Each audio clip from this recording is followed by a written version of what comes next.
আমি আপনাদের সবার মুখ থেকে আওয়াজ শুনতে চাই, সবাইকে দিয়ে চাকরি হয়, সবাইকে দিয়ে ব্যবসা হয়, সবাইকে দিয়ে বিদেশ হয়।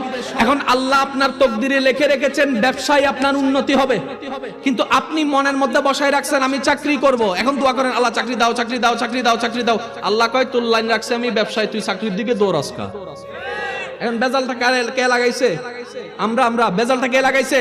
যদি আমরা সেই দোয়াটা এমন ভাবে করতাম, মাওলা আমাদের ভবিষ্যৎ আমাদের জানা নাই, কোনটা ভালো কোনটা মন্দ আমরা কিচ্ছু বুঝি না, আজকে ভালো মনে হয় কালকে যাইয়া খারাপ প্রমাণিত হয়, কিচ্ছু জানি না। মাওলা আমার জীবনে কিছু চাওয়ার নাই, আমার সমস্ত জীবন, সমস্ত স্বপ্ন, সমস্ত আশা, সমস্ত চাওয়া তোমার রহমতের খুশির উপর ছেড়ে দিলাম, তুমি দয়া করে যা দাও সেটাতে আমি খুশি হয়ে যাব।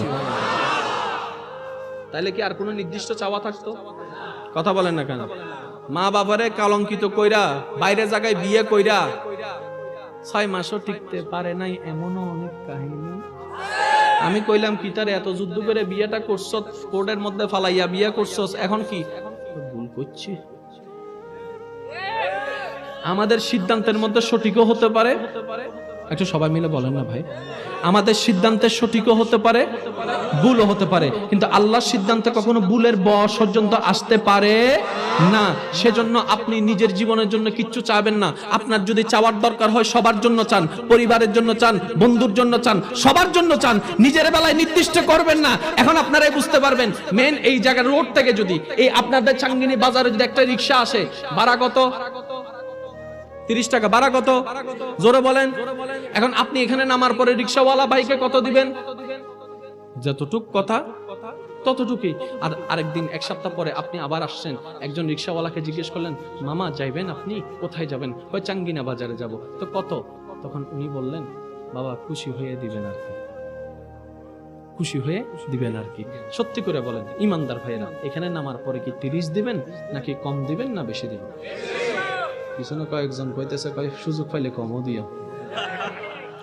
কম দিবেন নাকি 30 দিবেন না বেশি দিবেন?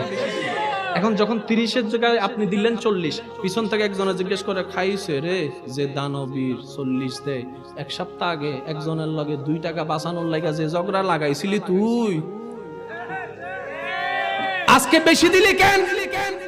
সে আমার খুশির উপর ছেড়ে দিছে, সে আমার খুশির উপর। এই কিপটার ঘরের কিপটা যদি খুশির উপর ছাইরা দেওয়ার কারণে 30টা 40 দিতে পারে, ওই রহমানের খুশির উপর যখন কেউ জীবন ছাইরা দেয় আল্লাহ জানি তাকে কতটুকু দিতে পারে। আপনি চান কেন? চান না, একটু কৌশল করে চান, মায়া করে চান, মহাব্বত করে চান। আল্লাহ আমার নির্দিষ্ট কিছুর দরকার নাই, তুমি খুশি হইয়া যা দাও। এখন খুশি হইয়া যা দাও বলছেন তো অনেকে মনে করবে যে কম দিব। আল্লাহ কম দেয় না। আল্লাহ তো তিনি যিনি মাননে ওয়ালাকেও খাওয়ায়, যারা মানে না তাদের ঘরেও ডেলি রিজিক পৌঁছায় দেয়।